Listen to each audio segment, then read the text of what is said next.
استغفر الله العظيم الذي الكريم توب إليه لا حول ولا قوة إلا بالله العلي العظيم لحضرة النبي المصطفى رسول الله صلى الله عليه وسلم وعلى آله وصحبه الكرام إلا رهي آبائنا وأمهاتنا جميع شيخنا ومعلمنا وقربنا جيراننا خصوصا لقب الله سيدنا تقدر الجيلاني نقبل أول سيدنا سيد وجود البستامي قبل الرئيس وسلمان المداني وإلى رقب العالم سيدنا محمد ابن محمد الغزالي ورمي الشبيه والنبي الملك وحمد الشام ولما حضر رسالة مجالس صاحب الكرم بيان الشيخ علي الجنادي صاحب الرسول وربنا نعلم عن الشيخ الكرم محمد أمين بدلي شيخ محمد زين ودغنا سكمان بنجاري ولشيخنا كهجل مرتنا شيخنا جمعنا فغصنا الشيخنا كهجل سنة جميع شيخنا معلمنا على آبائنا وأمهاتنا لمن أنفقوا أموالهم وجهدهم سبل هذا المجد خصنا لمن يعبدنا الله كريم تغشاهم بالرحمة والمغفرة درجتهم بالجنة علينا ولنحن وجدنا من بركاتهم أنوار مسارهم على قصيتهم ونفحاتهم وكرامتهم عشان نبي زمنا وتوبنا على ملتهم ويدخلنا من حسبهم وسرد عذاب ولا حساب وزغنا علوم من الدنيا بمثاقبة وزقنا ونجعنا وزغنا فهم النبيين وحفظ المرسلين وإله مدار الملائكة المقربين وعلى هذه النية وعلى ما نبي شيخنا بشير نبي ولنبي بشير سورة الفاتحة. أعوذ بالله من الشيطان الرجيم. بسم الله الرحمن الرحيم. الحمد لله رب العالمين الرحمن الرحيم مالك يوم الدين إياك نعبد وإياك نستعين اهدنا الصراط المستقيم صراط الذين أنعمت عليهم غير المغضوب ولا الضالين آمين. أعوذ بالله من الشيطان الرجيم. بسم الله الرحمن الرحيم. الحمد لله الذي أرسل رسوله بالهدى ودين الحق ليظهره على الدين كله وكفى بالله شهيدا.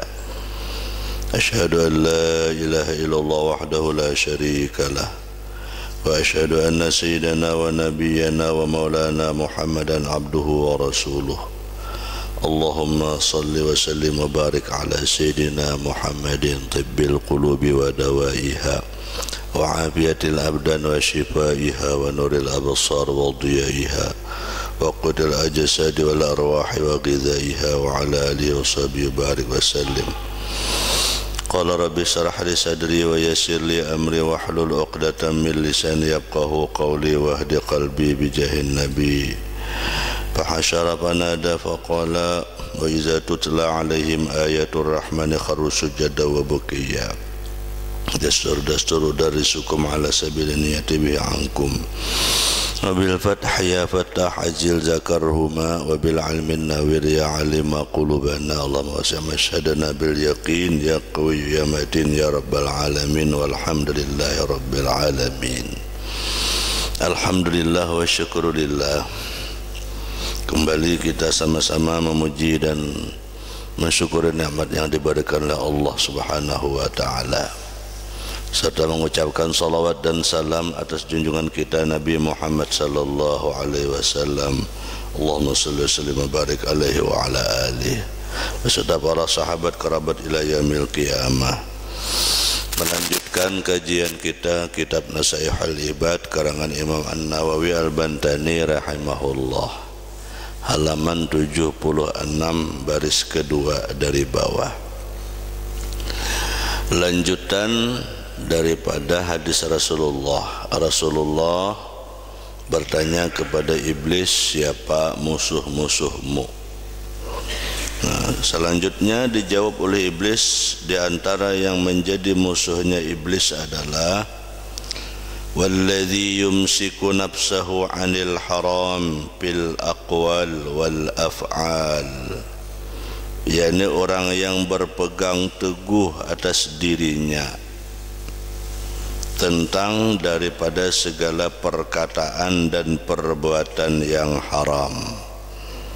Bila orang tu kuat pendiriannya, pepandir dan bakalakuan kada mau menggawi nang haram, itu adalah salah satu yang dimusuhinya oleh iblis.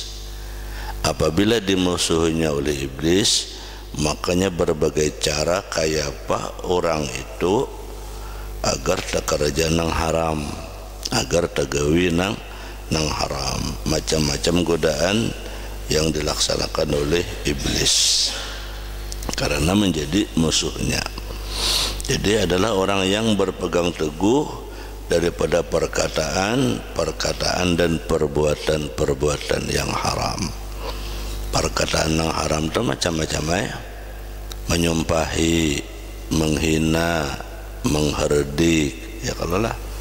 Nah, perbuatan itu dengan tangan, memukul orang, mengambil pun orang, secara banyak. Jadi antara perkataan dan perbuatan itu akan selalu digoda oleh iblis, bagaimana seseorang itu akan berkata-kata dan berbuat yang haram. Namun jikalau dia kuat, maka dia adalah orang yang beruntung. Artinya orang yang kuat teguh itu akan selalu dibujuk oleh syaitan. Selanjutnya, walladzi yansahu lil ikhwan ay wa fi riwayatin yad'u. Nah, yang jadi musuhnya iblis juga adalah orang yang ketujuh menasihati orang lain, ketujuh memadahi orang. Nah, memadahi orang ketujuh, cuma memadahi orang itu seorang memakai juga panglah, lain memadahi seorang kada memakai itu lain. Yang dimaksud nang musuhnya iblis itu orang ini memadahi orang lain sedangkan dia memakai. Amunnya kada memakai itu kawannya memadahi orang aja, seorang kada memakai itu kawannya iblis. Kenapa? Menapik ngarannya, menyuruh orang aja berbuat baik seorang kada menggawi, menyuruh orang aja bersedekah seorang kada bersedekah, menyuruh orang aja bersalawat seorang kada bersalawat, menyuruh orang aja santun seorang kasar. Macam-macam ada. Itu namanya bukannya lagi kawan, bukannya lagi musuh iblis, tapi kawannya yang dibungkus dengan sifat munafik atau fasik, karena berlain di mulut dan di hati. Nah, menasihati itu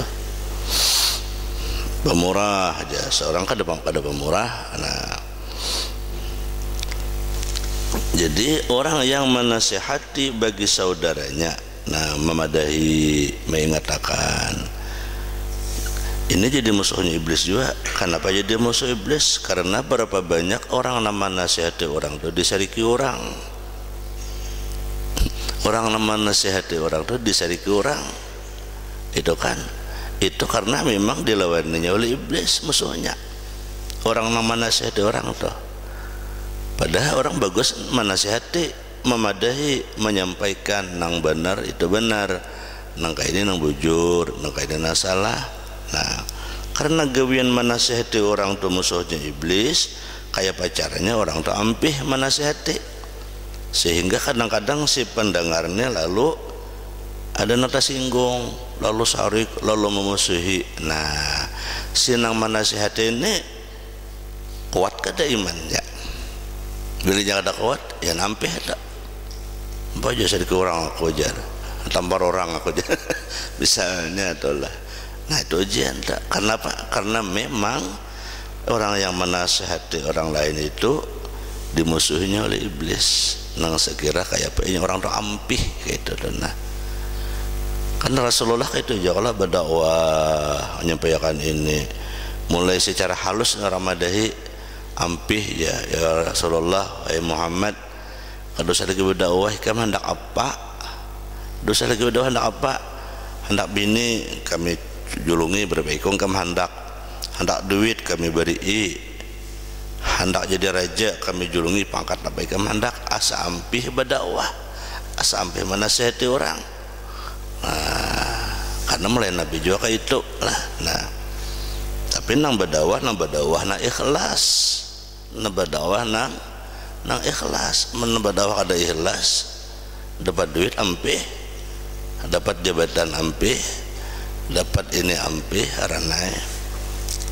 Itu bukan lagi musuhnya iblis, tapi menjadi kawannya. Artinya berhasil iblis menggagalkan niat yang ikhlas. Nah, itu baratnya adalah Nah, jadi orang yang menasihati atau mengajak orang lain itu adalah dia itu dimusuhinya oleh iblis. Walaysa fi qalbihi syai'un.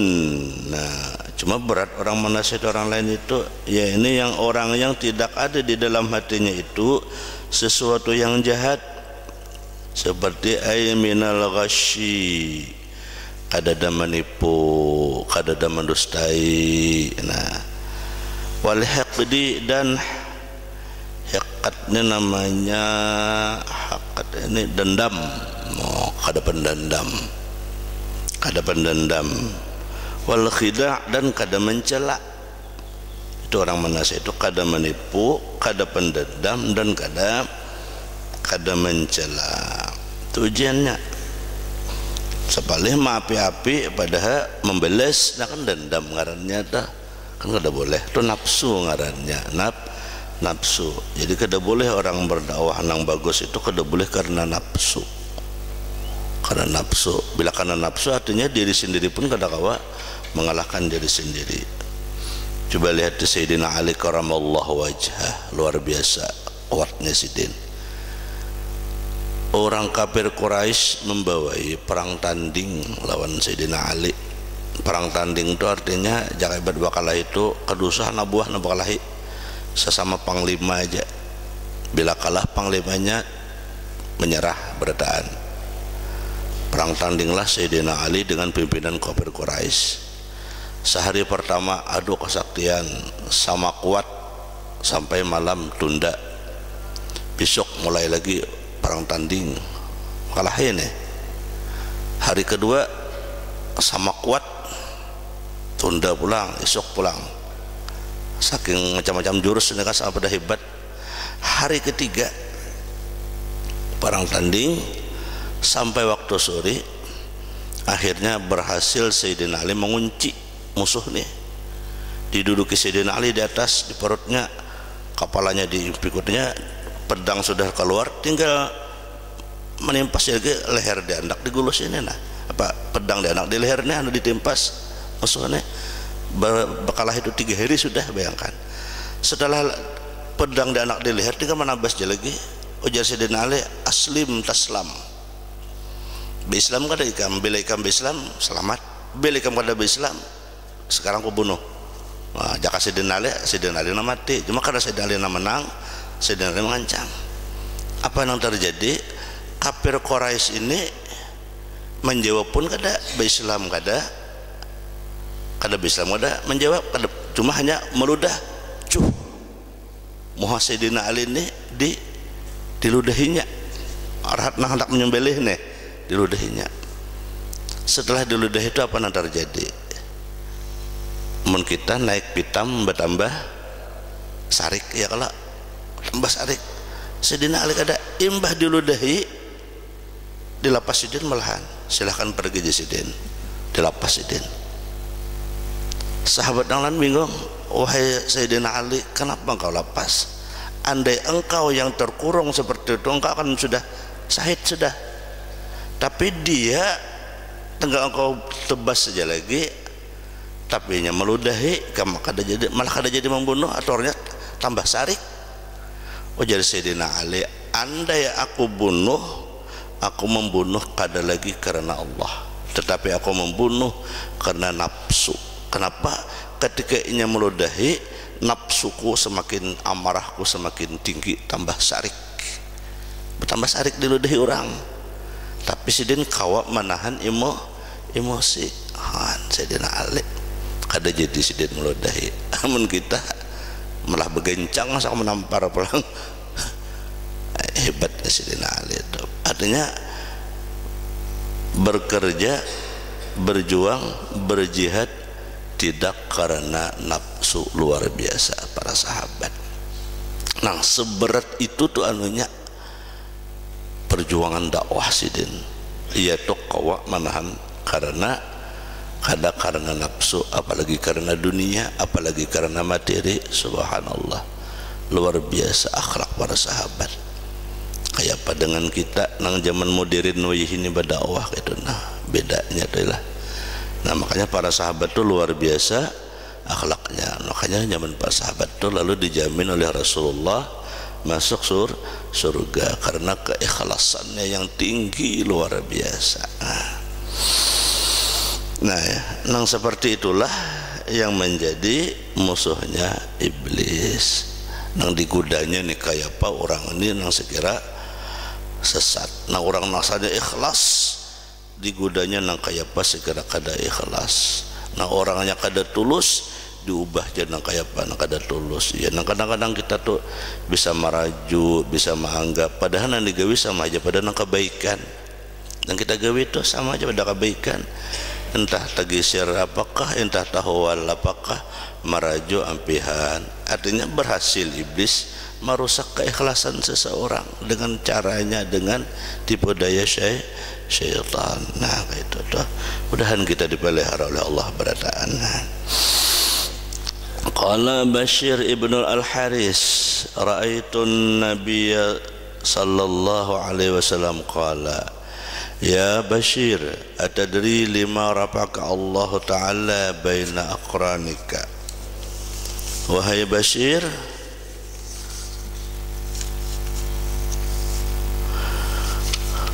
apakah engkau tahu karena apa Allah mengangkat derajatmu?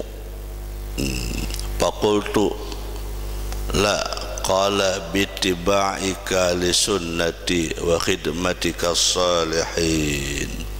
Nah jawabannya karena aku mengikuti engkau dengan sunnahku dan engkau berkhadam kepada orang-orang yang salihin, wa nasahaka li ikhwanika. Nah jawabannya ya Rasulullah karena engkau selain mengikuti sunnah Rasulullah tetapi karena engkau menasihati saudara-saudara engkau dan engkau mengasihinya karena sahabat-sahabatku dan keluarga-keluargaku. Jadi intinya orang nangka tujuh bapak pada orang nangka tujuh menasihati orang lain, orang nangka tujuh memadahi orang lain yang ikhlas karena Allah, maka derajatnya dia akan diangkat di sisi Allah. Maka bilanya Allah mengangkat tuh Allah menyukai. Bila Allah menyukai, Allah tuh bahabar lawan malaikat. Ujar Allah, hai malaikat, aku nah suka, aku cinta lawan hambaku si fulan tuh nah, maka cintailah olehmu akan si fulan itu. Nah si malaikat ini pulang berseru kepada makhluk di bumi, wahai makhluk di bumi, Allah cinta lawan si fulan itu nah, kami malaikat cinta juga lawan si fulan neng itu nah, karenanya ikhlas, maka wahai makhluk di bumi cintailah si fulan itu. Nah makanya guru-guru kita nah ikhlas tuh banyak sidin beisi jamaahnya. Itu acara adalah sidin baundangan, adalah sidin bedur pres bapak, datangan orang asa sidin buka aja datangan orang karena orang cinta. Siapa yang mengertikakan itu? Allah. Karena Allah berseru di arah sana, malaikat pun berseru, wahai manusia, Allah ajarlah aku cinta lawan si fulan, hai malaikat cintai dia. Ujar malaikat, kami cinta lawan si fulan karena Allah kecinta. Wahai penduduk bumi, cintai dia itu. Kenapa? Dia itu orang yang tulus kepada Allah Subhanahu wa taala. Nah, itu makanya orang yang banyak pengikutnya itu adalah tinggi, keikhlasannya itu luar biasa tingginya. Keikhlasannya itu luar biasa tingginya. Makam sidin itu luar biasa. Biar itu sidin anom, cuma orang kadang mendengar sidin siapa aja mengisi acara sidin si anu, oh datangan orang nan jauh-jauh datangan, padahal orangnya anom aja. Kenapa? Karena ikhlasnya orang itu tinggi. Ini yang donang membuat orang itu terkenal, membuat orang itu dikenal karena makam ikhlasnya itu nanti tinggi. Nah itu nang kadakawa dituruti oleh siapapun kecuali Allah yang sudah menghendaki kepada orang itu makamnya makamnya ikhlas. Ikhlasnya apa? Yakni wa nasahaka li ikhwanika, menasihati saudaranya itu bersih dari dalam jiwa dan hatinya. Nah, wa ahla baiti hadza alladhi ballaghaka manazilal abrar, dan orang itu juga mencintai keluarga Rasulullah yang dengan sebab mencintai keluarga Rasulullah itu menyampaikan kepada tempat-tempat yang beruntung, abrar. Jadi kita tuh bahkan wajib mencintai ahlul bait. Ahlul bait itu ya keluarga Nabi, zuriat Nabi. Nah, ya juga kita para habaib, bila lalakian ngarannya habaib, habib, bila bibinian syaraib atau syaripah, itu wajib kita hormati. Berat kita menuruti guru lah. Ujar abah guru muas semalam sidin berkisah mendengar panan jauh lah nampak. Ya kadang-kadang miknya semalam tuh bisa putus-putus, jadi nang jauh waya-waya kadangaran, waya-waya kada menamparak jelas kadangaran. Nah, abah guru sekompol tuh makam sidin tuh memuliakan para habaib tuh luar biasa aja sidin. Makanya sidin menangis semalam, menangis sidin. Apa sidin mengisahkan? Abah guru sekompol tuh hormatnya kepada para habaib tuh jar sidin bukan hanya ucapan, tetapi adalah perbuatan. Para habaib itu bila datang wadah sidin tuh kada dana kosongnya. Pokoknya bila habib datang tuh kada dana kosongnya. Bulik tuh pasti diberi sidin duit. Kan?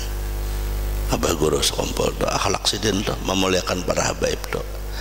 Berapa ikung ke habib yang datang wadah sidin tuh. Bulik kada dana kosongnya. Habibnya datang memberi sidin duit, sambut sidinnya, kena berikan sidin pulang. Buka sidin dulu, misalnya memberi 1 juta, bawa sidin 1 juta, belikan sidin tengah 2 juta.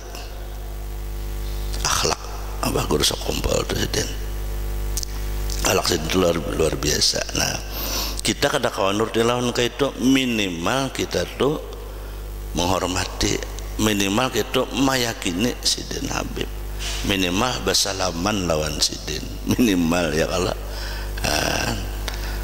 supaya kita tuh di sisi Allah mulia. Bila di sisi Allah tuh kita kada mulia, kayak apa?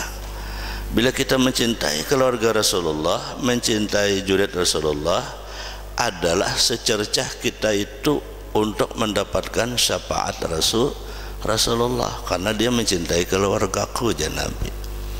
Tapi amun kita benci dengan para habaib, amun kita benci dengan para juriat Nabi, kayak apa nak dapat syafaat Nabi? Aja Nabi ngene juriatku dibenci, juriatku dimusuhi, nak mendapat syafaatku. Nah, kada mungkin kalau lah. Nah, seperti itu tuh. Jadi kita tuh wajib menghormati. Nah, seperti yang disampaikan di sini. Nah, jadi naiknya derajat sidin tadi karena salah satunya juga menghormati ahlul bait. Ahlul bait itu ya juriat Rasulullah sallallahu alaihi wasallam. Selanjutnya walladzi yakunu abadan 'alal wudu. Orang yang menjadi musuhnya iblis adalah juga orang yang mengekalkan atas wudu. Nah, berat nih. Wudu tuh kada bebatalan. Pokoknya bila batal baudu, bila batal baudu, itu menjadi musuhnya iblis. Kayak orang supaya jangan bodoh. Jadi supaya baik wudu, karena orang berwudu itu bagus. Ujar guru Bahri, bila hendak selamat dalam perjalanan, hendak tolak-tolak tuh berwudu dahulu. Pokoknya bila keluar pada rumah jangan kada bodoh. Minimal Allah kurangi musibah yang datang kepada kita. Khasiat wudu tuh, khasiat wudu. Misalnya kita berjalan keluar pada rumah, tiba-tiba kita terserempet orang luka misalnya, padahal kita wudu dah. Nah jar guru itu mungkin takdirnya kita dirumpak orang tuh mati karena kita berwudu turun pada rumah lalu dikecilkan oleh Allah musibah yang sampai kepada kita. Itu khasiat wudu. Jadi wudu itu jangan kada tinggal. Kita biasakan wudu minimal keluar pada rumah. Nah kalau perlu sepanjang perjalanan wudu kita itu jangan batal. Wudu kita itu jangan batal. Bila batal singgah wudu, apalagi makan kendaraan nyaman aja ya kalau wudu supaya mengurangi ngantuk paling enggak ada. Nah itu manfaatnya tuh. Nah karena itu adalah kebaikan. Qala Rasulullah sallallahu alaihi wasallam man tawaddaa ala tuhrin kutiba lahu asyru hasanatin. Nah, siapa yang berwudu atas suci maka dicatat baginya 10 kebaikan. Orang tu sudah berwudu kada batal lagi berwudu pulang basah tu boleh, bahkan diberikan pahala menjadi 10 kebaikan pedang bertambah.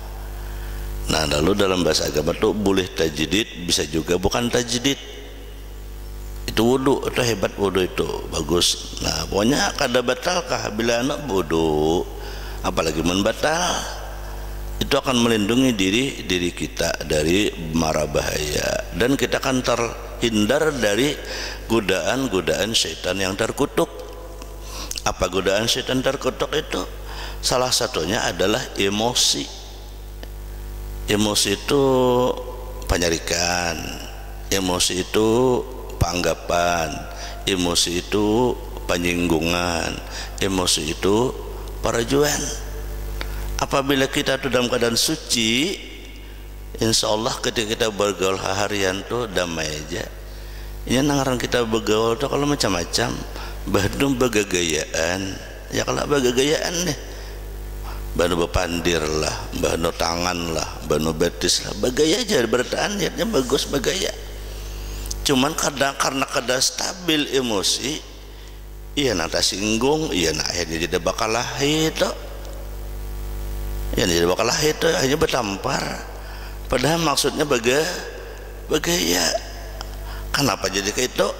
Karena emosi kada stabil, kada labil aja orang itu. Nah, oleh karena itu supaya kita dalam keseharian tuh nyaman, kada anggapan kada labil, bawalah kita tuh berwudu. Bila hendak bakawanan berwudu mulai rumah hendak turun tuh, jangan berwudu tuh hendak sembahyang aja.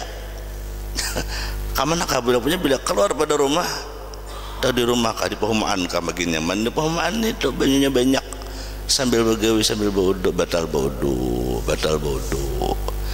Nah itu akan menetral diri kita daripada sifat tercela, emosi, ya tadi parajuan, kita anggapan, kita macam-macam sebagainya. Jadi bawalah dengan berwudu. Itu aja amalannya, kada banyak-banyak. Insya Allah tuh tenang tuh kita menghadapi. Disinggung orang kayak apakah, kada meraju kita. Dia kada menganggap kita, karena kita stabil emosi ini. Nah ya, itu dengan cara berwudu. Qala Syekh Al-Hibni man tawadda'a wudu'an musahiban li tuhrin kutiba lahu asyru wudu'atin wal wudu'u bi 700 hasanatin. Nah luar biasa ya. Barang siapa berwudu akan satu wudu yang disertakan dengan suci, maka ditulis baginya 10 kali wudu. Satu kali wudu itu sudah kalipatannya 10 kebaikan. Wudu ini kada batal lagi, berwudu pulang basah itu ditambah lagi 10 kebaikan. Nah, wal wudu'u bi 700 hasanatin. Ada satu riwayat lagi mengatakan bahkan satu kali berwudu itu total kebaikannya 700 kebaikan. Sekali berwudu tuh 700 kebaikan, kada batal lagi berwudu pulang. Nah itu kalipatan 10 pulang, 700 kali 10 hitung aja seorang. Itu artinya saking banyaknya tuh kebaikannya salah satu kebaikan yang tadi menjaga kita dari berbahaya, memelihara dari musibah, menjaga emosional kita. Belum lagi cahaya nur di dahi kita nih, belum lagi cahaya di hati. Karena orang cak baudu tuh dahinya ini akan bercahaya. Ujar Rasulullah, kena aku memimpin di umatku itu muhanya bercahaya, urun muhajalin. Jadi jar Sayyidah Aisyah, wahai Rasulullah, kenapa jadi bercahaya? Ujar Nabi, li asaril wudu, karena sebab dia bekas berwudu. Nah, wudu yang dimaksud ini adalah wudu sunat. Kalau wudu sembahyang ternyata memang harus rukun wudu wajib. Ini nang terbiasa orang berwudu sunat pengarangnya tuh kadang-kadang anak sembahyangnya ada baudu tuh ada, pokoknya baudu dari itu Pak, batal baudu, pokoknya jangan sampai diri itu batal, karena kita akan dipelihara oleh Allah. Malaikat rahmat selalu meliputi di dalam diri kita. Nah, wa fi qoulihi ta'ala man jabil hasanati falahu asyra amsalha, itu dalilnya. Alal ahdil aqwal fal wudu hasanatun fayudaifu bi asratin summa kullu wahidin ma asri yudaifu bi sab'atin wa yanbaghi mulazamah ala hadzal adril azim. Nah, seyogianya lah jasidin hendaklah senantiasa terus menerus gawi pekerjaan ini nang pahalanya kenal benar pahalanya. Iya tadi berwudu. Nah, itu aja. Itu kan kita amalkan dalam kehidupan itu nyaman kita. Habis umur kita mati mendadak, mati dalam keadaan berwudu, suci kita dalam rahmat Allah. Itu untungnya. Mati dalam keadaan suci, itu untungnya. Bila dalam keadaan suci itu nilainya sama mati dalam keadaan sembahyang, karena kita selalu berwudu. Mudahan Allah mudahkan naun kita mengamalkan kawa baudu kada batal. Summa qala wasakhiyu wallahu subhanahu wa ta'ala alam. Mudah-mudahan Allah subhanahu wa ta'ala tolong kita dalam taat amal ibadah. Allah kabulkan segala hajat kita, Allah luaskan rezeki kita dan luaskan barakah rezeki kita, kabulkan segala hajat dunia hajat akhirat, panjang umur sehat walafiat, taat amal ibadah, diselamatkan dari fitnah dunia fitnah akhirat, dan Allah kabulkan bersama-sama orang salih di dan akhir bersama Nabi Bishir suratil Fatihah. A'udzubillahi minasyaitonir rajim. Bismillahirrahmanirrahim. Alhamdulillahirabbil alamin arrahmanir rahim. Na'budu wa nasta'inu amin. Maulana ya sami' du'ana bi rahmatik ya rabbi la taqta' rajana. Maulana يا سامع دعانا برحمتك يا ربي تقطع رجانا. مولانا يا سامع دعانا بحرمة محمد بلغنا منانا. مولانا يا سامع دعانا برحمتك يا ربي لا تقطع رجانا. إن أخطانا أو خطب دهانا لا يكشف ضرنا غيرك يا مولانا يا سامع دعانا برحمتك يا ربي تقطع رجانا. إن أمر أعيانا أو دهر هنانا لا نرجو من جاء إلا من مولانا يا مولانا يا سامع دعانا ربي لا تقطع رجانا في رجواك مولانا أشهرنا الأجبانا فامنن يا مولانا بفضلك لا تنسنا مولانا يا سامع دعانا برحمتك يا ربي لا تقطع رجانا إلهي واحمي حمانا ودمر من عدانا جود فضلا وإحسانا لأقصانا وأدنانا مولانا يا سامع دعانا برحمتك يا ربي لا تقطع رجانا رب اسمع شكوانا وأجب ربي دعانا جمل وأجل مرعانا لا تخيب مسعانا مولانا لنا يا سامع دعانا برحمتك ربي لا تقطع رجانا مولانا يا سامع دعانا بحرمة محمد تقبل دعانا مولانا يا سامع دعانا برحمتك يا ربي لا تقطع رجانا اللهم بالله ما اخترنا ما تعمدنا ما سرنا ما علنا تعلم به منا تنقدم أنت المكر لا إله إلا أنت سبحانك وبحمدك أستهد لا إله إلا أنت أستغفرك وأتوب إليك سبحان ربك رب العزة عما يصفون سلام على المرسلين والحمد لله رب العالمين تقبل الله منكم تقبل يا كريم.